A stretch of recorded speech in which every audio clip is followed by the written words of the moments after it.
Kompanija BenQ u svom portfoliju ima sijaset monitora koji su namenjeni za kolornu obradu. Međutim, kada pričamo o kolornoj obradi, to je širok pojam i tu postoji segmentacija proizvoda u odnosu na potrebe korisnika. Neki monitori su namenjeni surovim profesionalcima, a neki ljudima koji traže kolornu preciznost, ali im nije neophodno da ta preciznost bude na najvišem mogućem nivou. Takvim ljudima će možda baš BenQ PD2705U biti savršen izbor.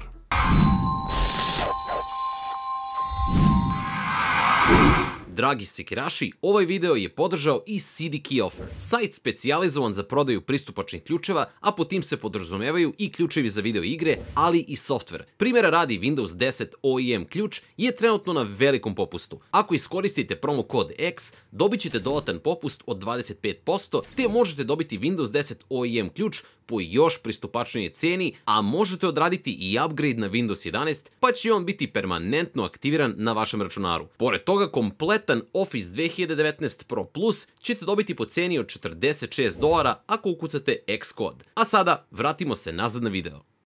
Da se odmah nešto razumemo, ne postoji dobar monitor za kolornu obradu, a da je jeftin. Ako živite u toj zabludi, pa to je, upravo to, zabluda. Međutim, BenQ PD2705U nije previše skup.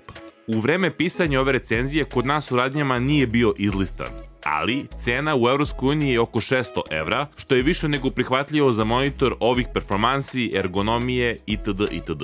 Monitor ima 4K rezoluciju i dijagonalu od 27 inča, te ima 99% pokrivenosti sRGB standarda i delta E manji od 3. Zasnovan je na IPS matrici i sve ovoga svrstava u red monitora za poluprofesionalnu kolornu obradu. Naša merenja su pokazala da su ove informacije tačne, to jest pre kalibracije delta E iznosio 2,7, dok je nakon kalibracije iznosio 2,6, što golim okom naravno nije moglo da se primeti, ali nam govori i to da nije potrebno dodatno kalibrisati monitor po kupovini. Inače, monitor dolazi sa čak 19 predefinisanih kolornih profila, čiji se kolorni gamut naravno razlikuje i optimizovan je za taj neki posao, plus posjeduje i jedan user profil koji možete podešavati po želji ako vam kojim slučajem neki od predefinisanih profila ne odgovara. Kao što rekao smo, profili su optimizovani u odnosu na ono što radite, pa recimo imamo 10 animation profila, Darkroom, DI.com, Multimedia, Office, Reading, Web Surfing, mBook, Rec 709 i sRGB profile. Opšta pokrivenost, odnosno neki prosek, Adobe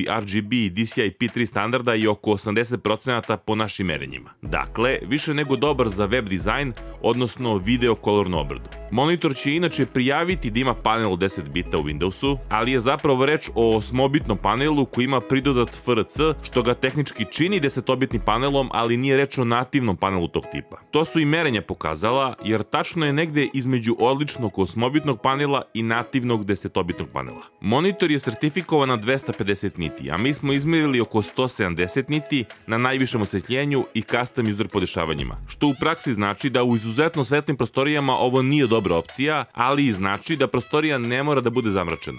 Dakle, samo je bitno da ne bude mnogo svetla u toj prostoriji. Ergonomija je na zavidnom nivou i super je što na najvišoj tački vrata monitora kada želite da pređete u portrait mod ne morate da krivite monitor jer ima dovoljno prostora. Zaštitna plastika pokriva kompletan IO panel, a vrat ima držač za kablove, pa sve to može izgledati veoma uredno na stolu. Završna obrada je takođe odlična, a isto važi i za konektivnost, gde praktično imamo jedan display i jedan HDMI port. Potom 2 upstream USB porta B tipa, 3 USB 3.1 Gen 1 porta A tipa i 2 USB 3.1 Gen 1 C tipa. Jedan od ta dva USB-C porta može istovremeno da bude i display port koji dostavlja snagu od 65 W, što je savršeno kada želite da priključite laptop, jer ćete ga tako istovremeno i konektovati na monitor i puniti. Monitor posjeduje i KVM switch, što u praksi znači da taj vaš laptop koji ste priključili i desktop na kome je već priključen monitor mogu da koriste jednu tastaturu i miš, a promjena između ta dva računara se lako može raditi putem eksternog daljinskog upravljača po kome je BenQ poznat. Čak ne morate ni isti operativni sistem da imate, to jest jedan može da bude Mac, a drugi Windows. Meni monitora je srednje brzine, ali nismo ni očekivali da bude gamerski brz, a sam monitor posjeduje 5-wave joypad za navigaciju, za koji smo ranije utvrdili da je savršeno kada već imamo kontrolu na monitoru, ali je kretanje dosta olakšano i ubrzano sa daljincem, to jest Hotkey Pak G2 kontrolerom, kako ga BenQ naziva, uz pomoć koga možete brzo da pređete u neki drugi kolorni mod ili recimo upalite Dual View gde praktično u dva kolorna moda splitujete duž celog displeja, a onda naravno poradite to nešto što ste radili.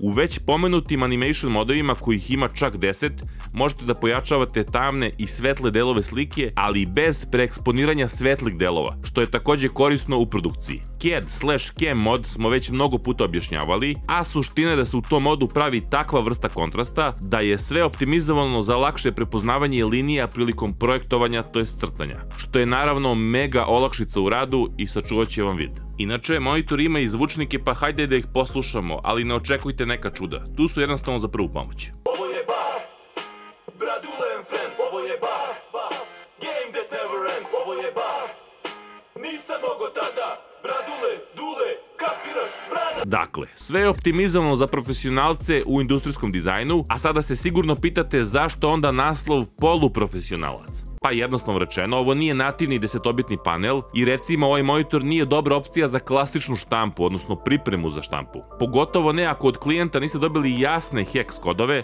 za boje. Dok se sa druge strane od vas očekuje da odradite pripremu za štampu, odnosno vi sve optimizujete. Međutim, za web obradu je između vrlo dobrog i odličnog kao izbor. A pod tim izborom mislimo na web dizajn, video ili fotokolornu obradu, CAD/CAM software. Dakle, BenQ PD2705U nije 100% profi monitor. BenQ, by the way, ima takve monitore, ali je u pravom smislu te reči poluprofesionalac. Kao takav je zavredneo X Platinum priznanje, a u potpunosti opravdava svoju cenu. Jednostavno rečeno, skoro pa savršen alat. Moje ime je Dule, na X forume znate kao Animan, a mi se uskoro vidimo u novom klipu recenziju šta god to bilo. Ćao!